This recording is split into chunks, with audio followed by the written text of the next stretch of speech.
Hi all, welcome to know your chemistry. So നമ്മുടെ ഇന്നത്തെ topic amino acid പ്രോപ്പർട്ടീസിനെ കുറിച്ചാണ്. So കഴിഞ്ഞ ക്ലാസ്സിൽ നമ്മൾ അമിനോ ആസിഡ്സിൻ്റെ സ്ട്രക്ചർ, ക്ലാസിഫിക്കേഷൻ ഒക്കെ പഠിച്ചു. സോ നിങ്ങൾക്ക് എല്ലാവർക്കും ക്ലാസ് ഇഷ്ടപ്പെട്ടു എന്ന് ഞാൻ വിചാരിക്കുന്നു. അങ്ങനെയാണെങ്കിൽ എൻ്റെ ചാനൽ സബ്സ്ക്രൈബ് ചെയ്യുക, ലൈക്ക് ചെയ്യുക, ഷെയർ ചെയ്യുക. Okay, so coming to the properties of amino acids. First നമ്മൾ പറയാൻ പോകുന്നത് അതിൻ്റെ ടേസ്റ്റ് അല്ലെങ്കിൽ ടേസ്റ്റ്ലെസ് പ്രോപ്പർട്ടി, അങ്ങനെയുള്ള കുറച്ച് ഫിസിക്കൽ ക്യാരക്ടറിസ്റ്റിക്സിനെ കുറിച്ചിട്ടാണ്. ഓക്കെ, സോ അതിൽ ഫസ്റ്റ് നമ്മൾ ടേസ്റ്റിനെ കുറിച്ചാണ് പറയാൻ പോകുന്നത്. അതിൽ ചില അമിനോ ആസിഡ്സ് സ്വീറ്റ് ടേസ്റ്റാണ്, ചിലത് ടേസ്റ്റ്ലെസ് ആണ്, അതുപോലെ ചിലത് ബിറ്റർ ടേസ്റ്റാണ്. സോ നമ്മൾ ഫസ്റ്റ് കാണാൻ പോകുന്നത് ടേസ്റ്റ്ലെസ് അമിനോ ആസിഡാണ്, ദാറ്റ് ഈസ് എ ല്യൂസിൻ.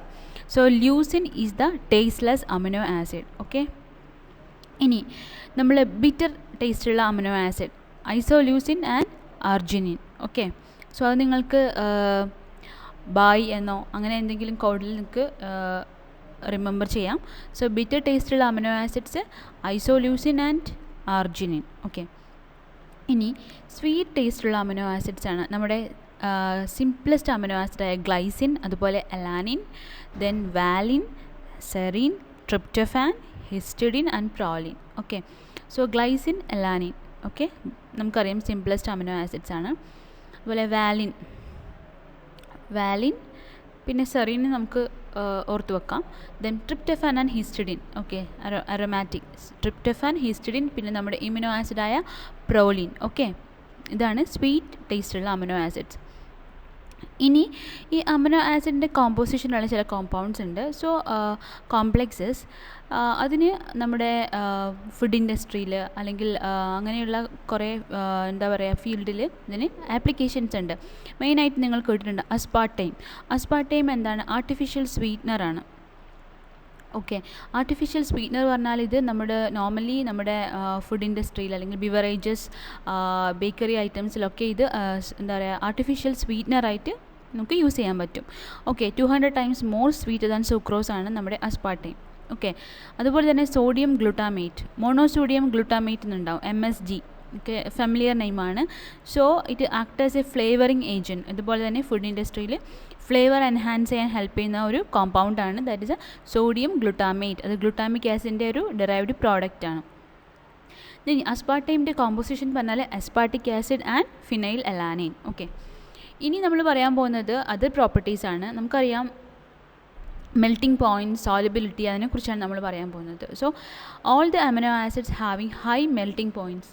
എല്ലാ അമിനോ ആസിഡ്സിനും ഹൈ മെൽറ്റിംഗ് പോയിൻറ്റ്സ് ആണ്. അതുപോലെ തന്നെ വാട്ടർ സോല്യുബിൾ ആണ്, ആൽക്കഹോൾ സോല്യുബിൾ ആണ്, പക്ഷേ ഇൻസോല്യുബിൾ ഇൻ ബെൻസീൻ പോലുള്ള നോൺ പോളാർ സോൾവൻസിൽ ഇൻസോല്യുബിൾ ആണ്. ഓക്കെ, സോ മെയിനായിട്ടും നമ്മുടെ ഫിസിക്കൽ പ്രോപ്പർട്ടീസ് പറഞ്ഞു.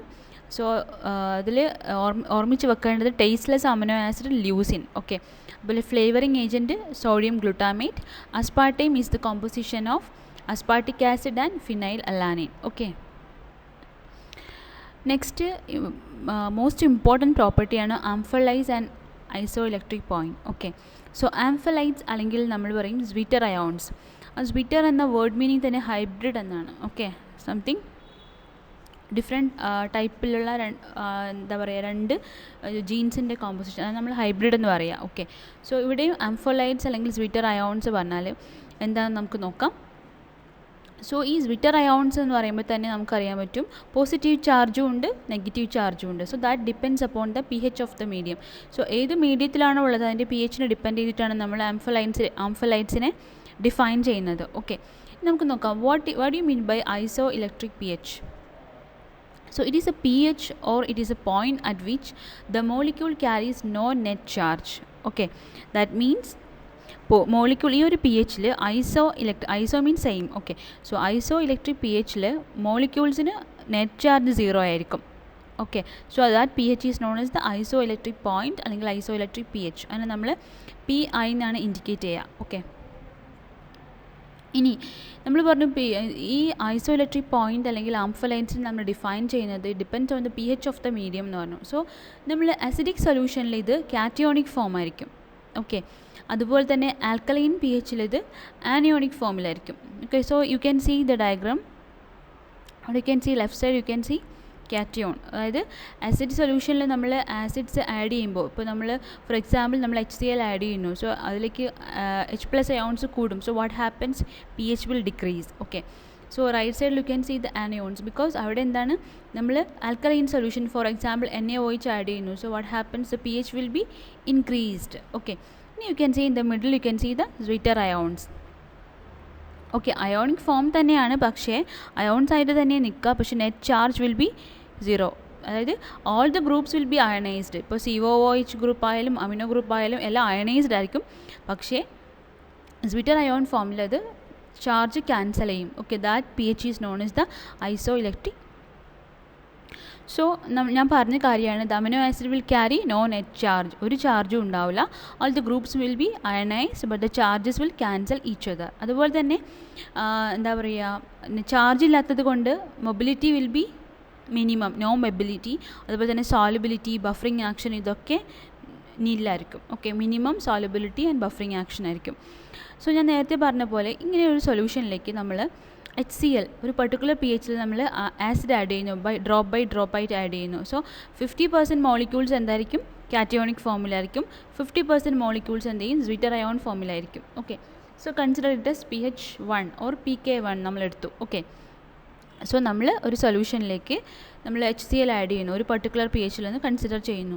സോ നമുക്കറിയാം 50% മോളിക്യൂൾസ് എന്ത് ചെയ്യും, HCl ആഡ് ചെയ്യുമ്പോൾ എന്ത് ചെയ്യും, കാറ്റയോണിക് പ്രോപ്പർട്ടി കൂടും, ബാക്കി 50 സ്വീറ്റർ അയോൺ തന്നെ ഇരിക്കുന്നു. ഓക്കെ, ഇനി നമ്മൾ ഞാൻ വീണ്ടും HCl ആഡ് ചെയ്തുകൊണ്ടിരിക്കുന്നു. More HCl is adding, what happens, more and more molecules become cationic. Okay, so what happens to the solubility, it will increase. Okay, ഇനി ഞാൻ ഈ സൊല്യൂഷനിലേക്ക് അല്ലെങ്കിൽ സെയിം pHലുള്ള വേറൊരു സൊല്യൂഷനിലേക്ക് ഞാൻ NaOH ആഡ് ചെയ്യുന്നു. ഓക്കെ, ഈ ഒരു ഐസോലേറ്റഡ് പോയിന്റിലുള്ള സൊല്യൂഷനിലേക്ക് ഞാൻ NaOH ആഡ് ചെയ്യുന്നു. So what happens, NaOH add ചെയ്യുമ്പോൾ the molecules will get anionic properties. The molecules become 50% എന്ത് ചെയ്യും, ആനയോണിക് ആവും, 50% സ്വീറ്റർ അയോൺസ് തന്നെ ഇരിക്കും. സോ ഈ ആനയോൺസിലുള്ളതിനെ ഞാൻ എന്ത് ചെയ്തു, PK2 എന്ന് എടുത്തു. ഓക്കെ, സോ HCl എടുത്തപ്പോൾ ഉള്ളതിന് നമ്മൾ pH PK1 എന്നും NaOH ആഡ് ചെയ്യുമ്പോൾ ഉള്ള pH നമ്മൾ PK2 എന്നും.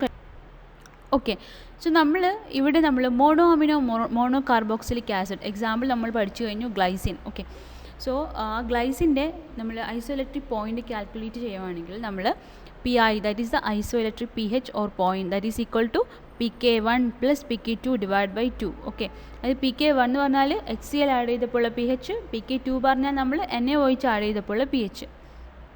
സോ അതിൻ്റെ ഗ്ലൈസിൻ്റെ PK1 എന്ന് പറഞ്ഞാൽ ഇറ്റ് ഈസ് 2.4, ഓൾറെഡി നോൺ ആണ്. PK2 it is 9.8 divide by 2, that is 6.1. Okay, so ഈ ഒരു ഡയഗ്രത്തിൽ വേറൊന്നുമില്ല, PK1 ആ വാല്യൂസ് കാണിച്ചിട്ടുണ്ട്. So you can see in the middle you can see PI 6.1. Okay, isoelectric pH.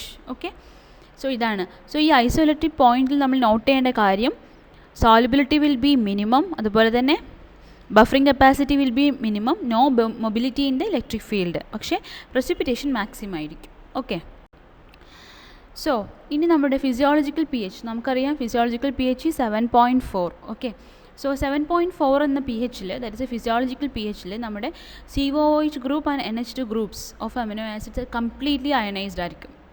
Okay, ഇനി നമ്മൾ ഈ ഒരു PK വാല്യൂസിന് അല്ലെങ്കിൽ ഐസോഇലക്ട്രിക് pHൻ്റെ ഒരു ഇമ്പോർട്ടൻസ് ഉണ്ട്.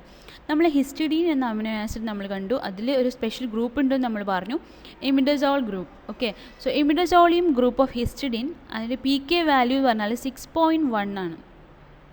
അതായത് ഫിസിയോളജിക്കൽ pHനേക്കാളും അതിൻ്റെ വാല്യൂ കുറവാണ്. ഓക്കെ, സോ ഇത് എഫക്റ്റീവ് ബഫറായിട്ട് ആക്ട് ചെയ്യുന്നത് എപ്പോഴാണ്, pH 7.4ലാണ് ഇത് എഫക്റ്റീവ് ബഫറായിട്ട് ആക്ട് ചെയ്യുന്നത്. ആര്, നമ്മുടെ ഹിസ്റ്റഡീൻ. സോ നമുക്കറിയാം ഈ histidine residue it is a main components of നമ്മുടെ ആൽബുമിൻ, പ്ലാസ്മ പ്രോട്ടീൻസ്, അതുപോലെ തന്നെ ഹീമോഗ്ലോബിൻ്റെ സ്ട്രക്ചർ നിങ്ങൾ പഠിക്കുന്ന സമയത്ത് നിങ്ങൾക്ക് മനസ്സിലാവും, അതിൻ്റെ മെയിൻ റെസിഡ്യൂ ഹിസ്റ്റഡീൻ റെസിഡ്യൂ ആണ്. ഓക്കെ, സോ ഈ ഹിസ്റ്റഡീൻ്റെ ഇമിഡസോളിയം ഗ്രൂപ്പ് ഉണ്ട്, അതിൻ്റെ PK വാല്യൂ 6.1 ആണ്. ബട്ട് ഇതിനെ ഒരു എഫക്റ്റീവ് ബഫറാക്കുന്നത് ഏത് pHലാണ്, 7.4ലാണ്. ഓക്കെ, സോ ഞാനിവിടെ കുറച്ച് അമിനോ ആസിഡ്സ്, അതുപോലെ തന്നെ അതിൻ്റെ PK1 വാല്യൂ, ഓക്കെ, അതായത് കാർബോക്സിലിക് ആസിഡ് COOH ഗ്രൂപ്പിൻ്റെ PK1 വാല്യൂ, അമിനോ ഗ്രൂപ്പിൻ്റെ PK2 വാല്യൂസ്, പിന്നെ നമ്മുടെ PI ഐസോഇലക്ട്രിക് pH ഇവിടെ കൊടുത്തിട്ടുണ്ട്. So you can see, so cysteine sulphydryl group ഉണ്ട്, 5.1 ആണ്. ഹിസ്റ്റഡീനിൽ എക്സ്ട്രാ ഗ്രൂപ്പ് ഏതാണ് ഇമിഡസോൾ, അതിൻ്റെത് 7.6 ആണ്. അതായത് ഹിസ്റ്റഡീന് 7.6 പറഞ്ഞാൽ almost nearer to 7.4, that is physiological pH. So that makes it an effective buffer. Okay, next പ്രോപ്പർട്ടിയാണ് optical activity. So optical isomers, optically active compound എന്നെല്ലാം നിങ്ങൾക്ക് കേട്ടിട്ടുണ്ടാവും. So an amino acid having an asymmetric carbon will exhibit optical activity. So എന്താണ് asymmetric carbon? നമുക്കറിയാം കാർബണിന് 4 valency ഉണ്ട്. So ഈ 4 valency satisfied by 4 different groups. Okay, ഈ 4 വാലൻസിയിലും 4 ഡിഫറെൻറ്റ് ഗ്രൂപ്പ്സ് അറ്റാച്ച് ചെയ്യുമ്പോഴാണ് that is known as the asymmetric carbon. Okay, so asymmetric carbon ഉള്ള compounds മാത്രമേ they will exhibit optical activity. So consider amino acid. നമുക്ക് simplest amino acid നോക്കാം, glycine. Okay, so glycine നമുക്കറിയാം simplest amino acid ആണ്. So അവിടെ അസിമെട്രിക് കാർബൺ ഇല്ല, അത് ഓൾറെഡി നോൺ ആണ്. Okay, so glycine will not exhibit optical activity, but all the other amino acids exhibit optical activity. Okay, ഇനി നമ്മൾ with reference to the alpha carbon atom, mirror images നമ്മൾ കൺസിഡർ ചെയ്യുമ്പോൾ മിറർ ഇമേജസിനെ നമ്മൾ D and L isomers ആയിട്ട് നമ്മൾ consider ചെയ്യുന്നു. Okay, so ഈ D and L ഐസോമേഴ്സിൽ നാച്ചുറലി ഒക്കറിങ് അമിനോ ആസിഡ്സ് ഒക്കെ L ഫോമിലായിരിക്കും. ഓക്കെ, സോ L ഫോമാണ് നേച്ചറിൽ കാണുന്നത്. സോ അതിൻ്റെ നാച്ചുറലി ഒക്കറിങ് അമിനോ ആസിഡ്സ് ഒക്കെ L ഫോമിലായിരിക്കും. ഇനി D ഫോം എപ്പോഴും കാണുന്നത് മൈക്രോ ഓർഗാനിസത്തിലായിരിക്കും. അത് മൈക്രോ ഓർഗാനിസത്തിൽ വളരെ സ്മോൾ എമൗണ്ടാണ് ഉണ്ടാവുന്നത്. അതുപോലെ തന്നെ മോസ്റ്റ്ലി ഇത് കാണുന്നത് ആൻറ്റിബയോട്ടിക്സിൻ്റെ കോമ്പണൻസ് ആയിട്ടാണ്. ഫോർ എക്സാമ്പിൾ ഗ്രാമിസിഡിൻ, പോളിമിക്സിൻ, അതുപോലെ തന്നെ ആക്ടിനോമൈസിൻ D, ഇങ്ങനെയുള്ള അമിനോ ആസിഡ്സിൻ്റെ കോമ്പണൻസ് ആയിട്ടാണ് നമ്മുടെ D ഫോം കാണുന്നത്. ഓക്കെ, സോ ഇതാണ് നമ്മുടെ അമിനോ ആസിഡ്സിൻ്റെ പ്രോപ്പർട്ടീസ്. ഓക്കെ, സോ എല്ലാവർക്കും ക്ലാസ് മനസ്സിലായി എന്ന് വിചാരിക്കുന്നു. നിങ്ങൾക്ക് മനസ്സിലായിട്ടുണ്ട്, ഇഷ്ടപ്പെട്ടിട്ടുണ്ടെങ്കിൽ എൻ്റെ ചാനൽ സബ്സ്ക്രൈബ് ചെയ്യുക, ലൈക്ക് ചെയ്യുക, ഷെയർ ചെയ്യുക. Thank you.